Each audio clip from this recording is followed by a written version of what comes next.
Seguimos con este tema apasionante sobre la salud y seguridad y prevención en el trabajo. Lo primero que tenemos que hablar ahora es del tema de la seguridad y higiene laboral, previsto y sancionado en el artículo 87 de la Constitución de la República Bolivariana de Venezuela, que en su último aparte, cito, todo patrono o patrona garantizará a sus trabajadoras o trabajadores condiciones de seguridad, higiene, ambiente de trabajo adecuado. El Estado adoptará las medidas y creará las instituciones que permitan el control y la promoción de estas condiciones. Con respecto a esto, me gustaría hacer una interpretación concatenada, vinculante, de enlace entre el derecho a la salud y de seguridad y prevención laboral establecido en el artículo 83 en conjunción con el artículo 87, ya que estos dos artículos unidos son los que le dan fuerza, fundamento y origen a ese derecho a la salud y seguridad y prevención en el trabajo. Oído al tambor. 83, 87, 19 constitucional, 43 que establece el derecho a la vida, 46 el derecho a la integridad, tanto integridad física, moral y psicológica, y ahora el 87 constitucional. Ojo, que también está presente el 22 y el 23, como se trató en los videos anteriores, que está asociado con la internacionalización de los derechos, trayendo a colación todos los derechos humanos que favorecen ese trabajador o trabajadora, que primero es persona que trabajador. Traigo a colación el artículo 1 del Reglamento Parcial de la Ley Orgánica de Prevención y Condiciones y Medio Ambiente de Trabajo, que establece en su artículo 1 promover y mantener el más alto grado de bienestar físico, mental y social de los trabajadores y trabajadoras en todas las ocupaciones. Numeral 2. Prevenir toda causa que pueda ocasionar el daño a la salud de los trabajadores y trabajadoras por las condiciones de trabajo. El numeral 3. Proteger a los trabajadores y trabajadoras asociadas a sus ocupaciones de los riesgos y procesos peligrosos durante resaltante de agentes nocivos. El numeral 4. Procurar al trabajador y trabajar un trabajo digno, adecuado a sus actitudes y capacidades. Y no menos importante, el numeral 5, garantizar y proteger los derechos y deberes de los trabajadores y trabajadoras de sus patronos y patronas en relación con la seguridad, salud, condiciones, medio ambiente de trabajo, descanso, oído con esto, utilización del tiempo libre, recreación y turismo social. Interesante. Dejo como asignatura particular la lectura de los artículos 10, 11 y 12 del reglamento parcial de la LOPSIMA, que será abordado más adelante.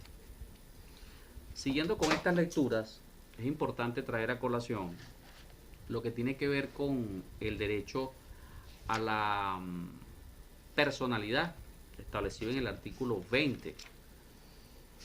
Para nadie es un secreto que hay que resaltar que en todos los centros de trabajo existen, como en todo trabajo, algunos agentes sociales de socialización o mecanismos de control social, para ser más preciso, que influyen en algunas ocasiones con el derecho a la no discriminación, con el derecho a la igualdad y con el libre desenvolvimiento de la personalidad. Voy a traer a colación un ejemplo. Una persona quizás con alguna condición o alguna discapacidad que de repente sea objeto de bullying en el trabajo, o alguna afección a alguna situación física o alguna actitud o comportamiento o alguna limitación en alguno de sus sentidos o de sus órganos fundamentales, pero que no le impida en modo alguno la ejecución del trabajo, por supuesto debidamente certificado por la autoridad competente, ¿no? El derecho a la igualdad subsiste en las relaciones laborales y debe de mantenerse por mandato constitucional y legal. Artículo 21 dice claramente que son iguales ante la ley y no se permiten discriminaciones fundadas en raza, sexo, credo, condición, y aquellas en general que tengan por objeto resultados no o menoscabar el reconocimiento, goce, ejercicio en condiciones de igualdad de derechos y libertad de toda persona. Un caso particular lo voy a tratar con el tema del artículo. Vamos a buscarlo por acá. El artículo. Tutum, tutum, tutum. por aquí, derecho a la asociación, la libertad de expresión, importante el tema de la libertad de expresión, establecido en el artículo 57 de la Constitución de la República Bolivariana de Venezuela, y llegamos al 59 y 61 de la Constitución. Para nadie es un secreto que en los centros de trabajo, por aquello de las creencias, formas de creer, formas de ver o de entender esa comunicación con Dios, entendiendo por Dios lo que cada quien tenga por derecho a elegir, y eso es parte de su derecho constitucional. En una oportunidad se presentó un caso académico, técnico, creado para tal fin. Vamos a traerlo a colación para darle utilidad a esto. Yahik Hassak es un ciudadano de origen del Medio Oriente Islámico, casado con una venezolana, en una empresa, nacido en Venezuela pero de padres del Medio Oriente, labora en una empresa. Este es un hombre traído a colación, inventado, no es auténtico, pues, por el ejemplo académico.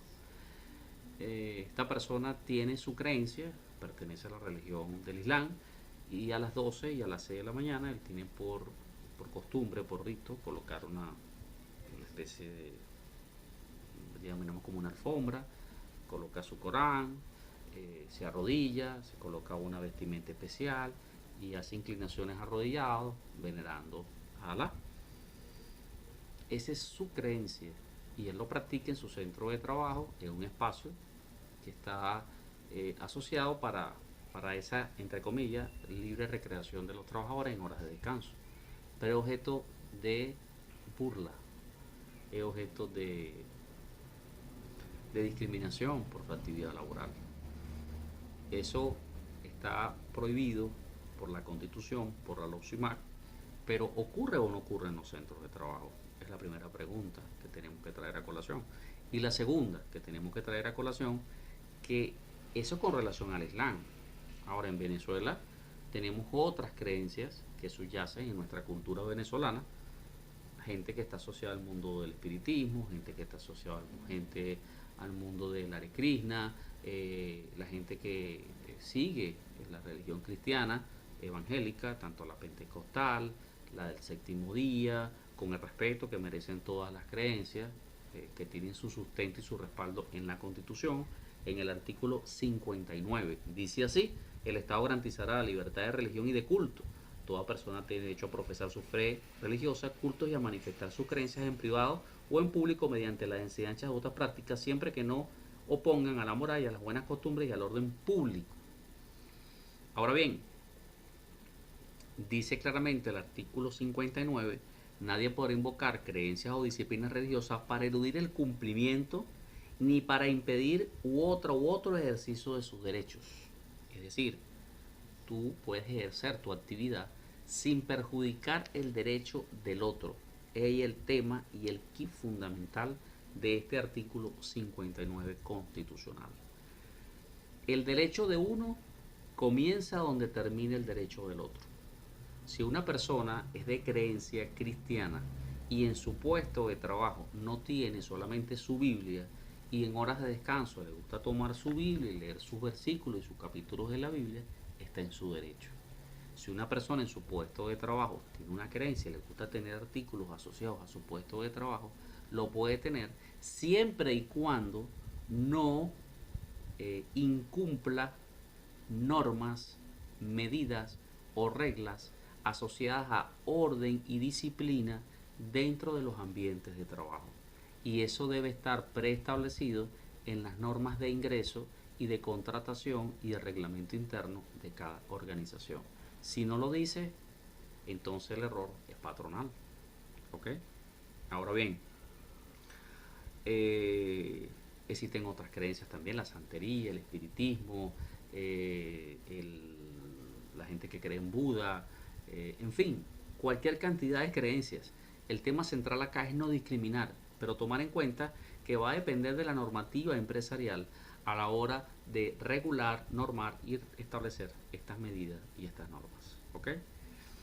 Tenemos ahora el derecho al honor, a la intimidad y vida privada de los trabajadores dentro de la organización, dentro de las empresas, y esto está regulado en el artículo 60 y 61.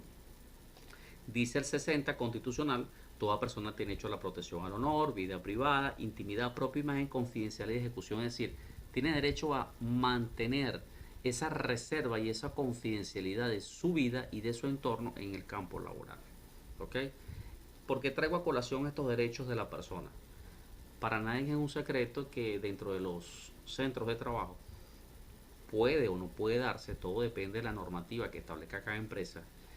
Después de tanto tiempo compartir, recordemos que horas de trabajo se vive, como viene siendo como que la segunda sede familiar. El centro de trabajo se comparte, se vive y se relaciona más en el centro de trabajo que en el propio hogar, por las mismas razones laborales. Eso obliga a mantener relaciones sociales, laborales y profesionales con el entorno de trabajo. En algunas organizaciones, o en la mayoría de los casos, sucede que estas personas vienen interactuando, conversando, son compañeros de trabajo, amistades, y en algunos casos, ¿qué sucede? Se pueden dar relaciones interpersonales. Algunas empresas tienen catálogos, normas, reglas, instrucciones o reglamentos internos que prohíben este tipo de situaciones, pero puertas afuera de la institución son libres de actuar y de desenvolverse como el trabajador y la trabajadora, y de la persona, desde el punto de vista de la categoría jurídica superior, puedan ejecutar o actuar. Y ahí el patrono no puede hacer absolutamente nada. Siempre y cuando no sea dentro del campo de trabajo, el patrono no puede hacer nada. Ahora bien, ¿sucede o no sucede? Vamos al punto de vista práctico, que se den estas relaciones interpersonales, y ahí el tema de la privacidad, del honor, de la vida y privada, de la intimidad propia y confidencialidad y reputación de cada trabajador dentro de la empresa. ¿Ok? Estos son temas que a nivel de salud y de seguridad y prevención atañen a los estudiosos y a los investigadores en esta materia. ¿Ok? Seguimos tratando, seguimos conversando. Saludos cordiales, Derby Sánchez. Seguimos.